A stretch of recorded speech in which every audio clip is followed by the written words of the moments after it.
So okay, isang napakagandang araw mga kamanibela. So magbibigay ako ng tips para mapadali yung pag-renew ng inyong driver's license. Okay, so tip number 1, huwag kayong pumunta dun sa pinaka last day o yung halimbawa pinaka birthday mo, saka ka dun pupunta. Kasi mayroong mga LTO na laging offline, so sayang yung araw nyo mga kamanibela. Tip number 2, sana pag pumunta kayo dun sa mga LTO, mayroon na kayong medical para hindi na kayo pipila sa medical. Kumbaga diretso na kayo sa pila mismo ng renewal. And tip number 3, dapat meron na kayong exam doon sa inyong LTMS portal. So kung wala pa, open nyo lang po sa inyong browser yung LTMS portal mo. Siguro I'm sure meron ka namang LTMS portal. So yan, open mo lang yan.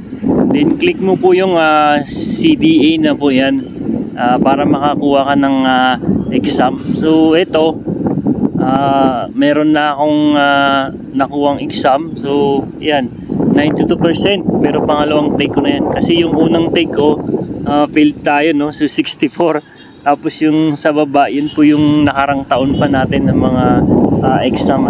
Okay, so pinaka the best, mag-review ka muna, no? Sa mga YouTube dyan, meron naman po dyan yung mga para magkaroon ka ng knowledge, no? Then start na tayo. So click mo yung start exam.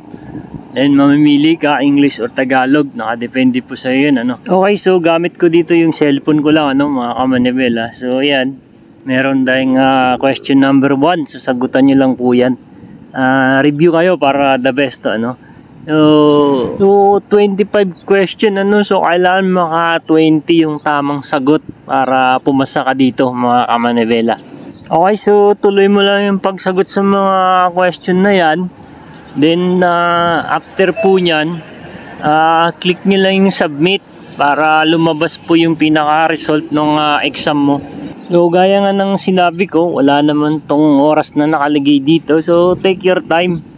Kasi kung hindi kayo pumasa, nagre-reflect doon sa record ng LTMS mo.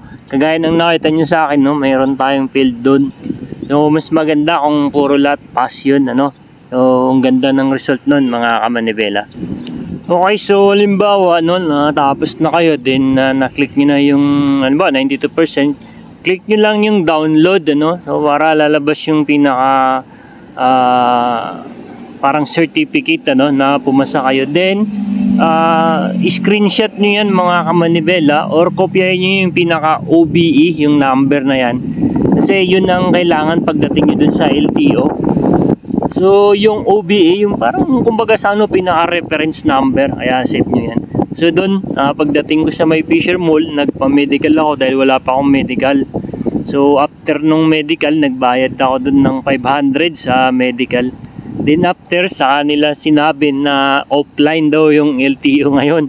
So di ba, kung birthday mo tapos doon ka nag-renew, wala. So kailangan maghanap ng ibang LTO kasi kinabukasan expired na po yung lisensya mo. So ayan po, 585 yung babayaran natin sa renewal, and 500 doon sa medical. So ang ginawa ko, medical na lang kinuha ko kasi offline daw po sila. So kaya nga tayo pumunta sa mga mall, para convenient, malamig kasi mainit yung panahon ngayon, pero offline, so wala tayong magagawa.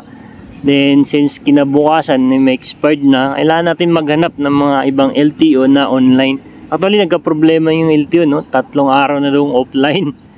So yan. Okay, so since na meron naman akong medical, so nag-decide na rin ako na maghanap ng ibang LTO. Since nasa Malabon ako, merong malapit na medyo parang pinaka malaki na rin na LTO. Ito yung sa may Caloocan. So yan, yung medical ko.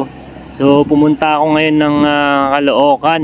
Ayan, nandito na ako sa may LTO Caloocan. So dito open sila, online.